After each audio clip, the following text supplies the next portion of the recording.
Welcome to Life Drama Stories, where we share emotional, real-life inspired drama filled with lessons and unexpected twists. And in this one, you are watching powerful drama about pride, betrayal, and the consequences of ignoring wise counsel. Mrs. Aduro folded the last wrapper into the old brown suitcase and paused. From the sitting room came the loud laughter of the younger woman. The sound pierced through the thin walls like a needle. "Children, tell that old woman to leave the kitchen alone," the woman shouted.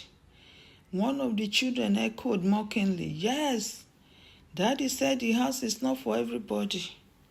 Mrs. Aduro closed the suitcase slowly. For years, she has swallowed insult like bitter medicine, but this time, things had changed. Mr. Aduro knew nothing. He believed she was still the quiet woman who endured everything. Mrs. Aduro lifted the suitcase. This time she was not running away. She was moving forward. Even before he entered the house, that is Mr. Aduro, something caught his attention. Through the open window of the new apartments behind the compound, he saw it. A brand new sofa set, cream-colored, shiny, expensive. Mr. Aduro stopped walking. "Where did that come from?" he muttered. He pushed the door open and walked straight into the apartment without knocking.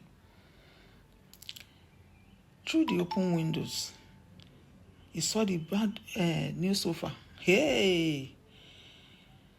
Mr. Aduro stopped walking, and she turned slowly when she heard his footsteps. For a moment, neither of them spoke. Kasala want to burst, Wahala Pro Max. Then Mr. Aduro's eyes hardened. "So this is where the rent money went," he said sharply. Mrs. Aduro did not answer immediately. She continued adjusting the cushion, that is the throw pillow, as if she had not heard him.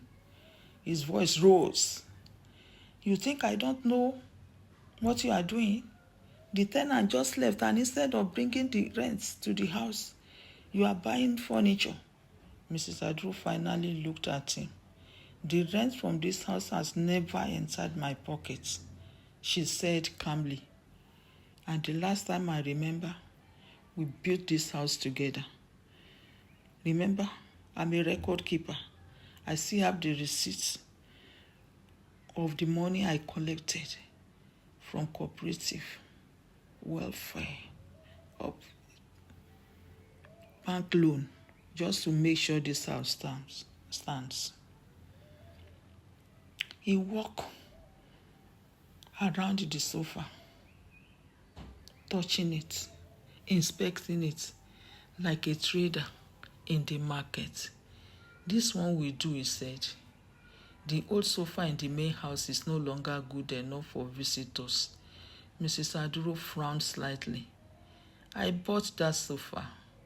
Mr. Aduro laughed loudly. "With whose money?" "My money." "No," she replied quietly. "My gratuity." The laughter stopped. Mr. Aduro's face changed. "What gratuity?" "The one my office corrected now. The one they underpaid me for years." Silence filled the room. Mr. Aduro stared at her. "You collected money and you did not tell me." Mrs. Aduro folded her arms.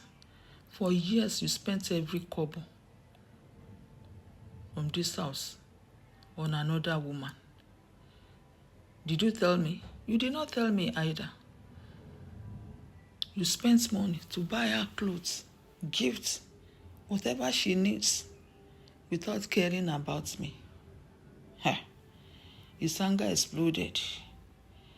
"That does not give you the right to hide money from your husband." He pointed at the sofa. "Pack the seats and move it to the main house. Since you refuse to bring the rent money, this will replace it." Mrs. Aduro stood. "What did you say?" "Bring what?" Since you are not ready to bring your money, then pack this one to the main house. I said no. The wall hung in the air like thunder before rain. Mr. Aduro stepped closer. This house belongs to me. Mrs. Aduro met his eyes without fear. Then collect rent from someone else.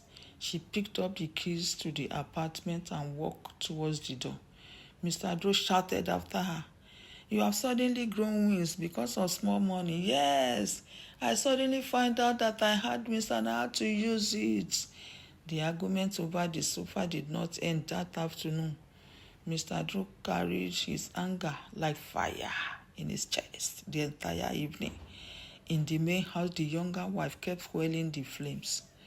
"So she now has secret money," she sneered, "and she's buying furniture while you are struggling to maintain this house." Mr. Aduro paced the sitting room. In his mind, he knew that he's losing the battle. The woman is no longer the same. That woman has forgotten who owns this house. So the younger woman folded her arms. "If you are lying today, tomorrow she will take everything." Those words were enough. Mr. Aduro stormed out of the house and marched towards the rental apartment. He banged at the door. "Open the door." Inside, Mrs. Aduro hesitated before unlocking it. The moment the door opened, Mr. Aduro pushed his way in, his face twisted with rage. "You think you can disgrace me in my own compound?" he shouted. Mrs. Aduro tried to stay calm. "I only protected what I bought with my money, my own money." But his anger had already crossed the line of reasoning. It has crossed the line of reasoning. What followed shocked the entire compound. He landed her a strong slap. Mrs. Aduro shouted and called for help. Everything shook everywhere. Neighbors later said they heard shouting, furniture falling, and Mrs. Aduro crying out for help. But Mrs. Aduro, she has become a strategist, as I once mentioned. She knows that she's an old woman, and if she allowed those punches to come to her face, her body, it will be a different story altogether. So she pretended to faint, and then she was left alone. And as the neighbors entered, they found Mrs. Aduro laying on the floor, barely conscious. Someone shouted, "Call a cab." She needed to go to the hospital. At the hospital, doctors rushed Mrs. Aduro into emergency care. The news spread quickly through the neighborhood like wildfire. "She may not survive," someone whispered. Back at the compound, fear replaced Mrs. Aduro's anger. The younger wife paced nervously. "What if she dies?" she said in a low voice. Mr. Aduro turned pale. "If she dies, the police will come. And who will pay the hospital bills?" The younger woman added.